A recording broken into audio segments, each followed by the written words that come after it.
Hello everyone, and welcome to my Classic Hunter Guide.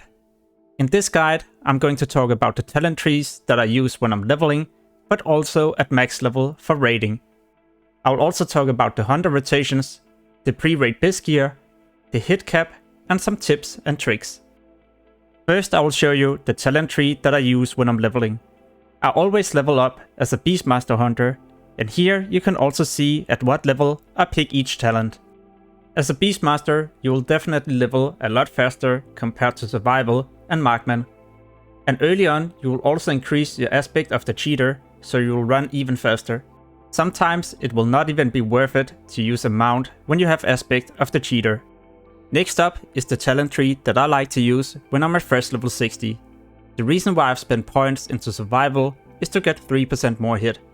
Because as a fresh level 60, you lack a lot of hit. And without enough hit, you will also do next to no damage.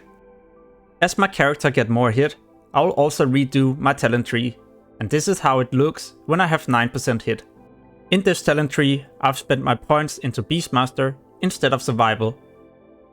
Next up is the rotations, and there's going to be two different rotations. It all depends on your attack speed.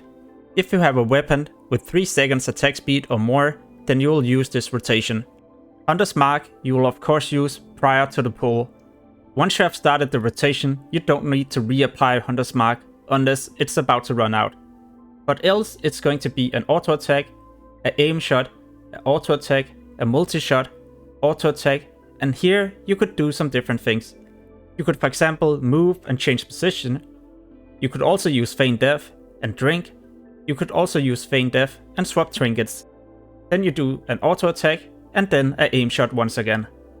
Your rotation is a little bit different if your attack speed is less than 3 seconds. It's going to be an auto attack, aim shot, auto attack, etc.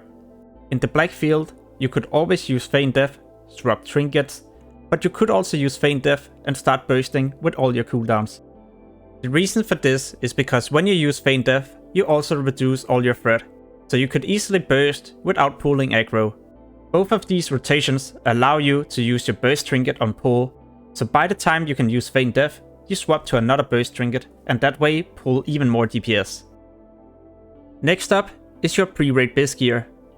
Most of this gear is collected inside dungeons, and a lot of the items you will have to share with for example rogues and warriors, so it's going to be difficult to get your pre-raid biz gear. Also the epic chest is from BRD Arena, it has a low drop chance, and for warriors, this chest is also best in slot. Your best in slot weapons is from Upper Blackrock Spire, a 10-man raid, and this is also best in slot for rogues and warriors. The ranged weapon you need is Bind on a Crib, but it's epic and expensive. The remaining items is from dungeons, but also dungeon rewards from quest, and then you have the Devil Soul set, which is crafted by leather workers. If you plan to get your pre-raid biz gear as fast as possible, then I would recommend you to create your own groups. That way you can mainly focus on inviting casters. Next up is the hit chance that you need. In PvP it's 5% and in PvE it's 9%. This is against bosses and with your abilities, so not with your auto attack.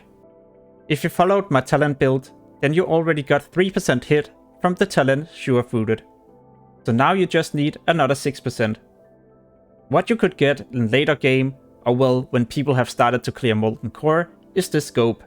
And this scope increase your hit chance by 3%.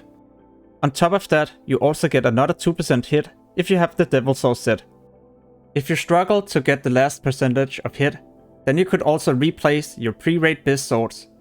These you could replace with this 2-hand sword, Warmonger. Warmonger increase your hit chance by 3%.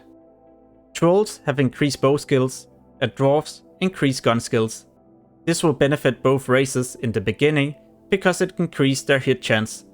But in later game you'll start using crossbows, and then these ratios will not be useful. Next up is a few tips and tricks. One add-on that I recommend all hunters to get is Weapon Swing Timer. This add-on will tell you when you do your next auto shot. But why is this useful? Well, that way you can run, you can stop, shoot, keep running and shooting.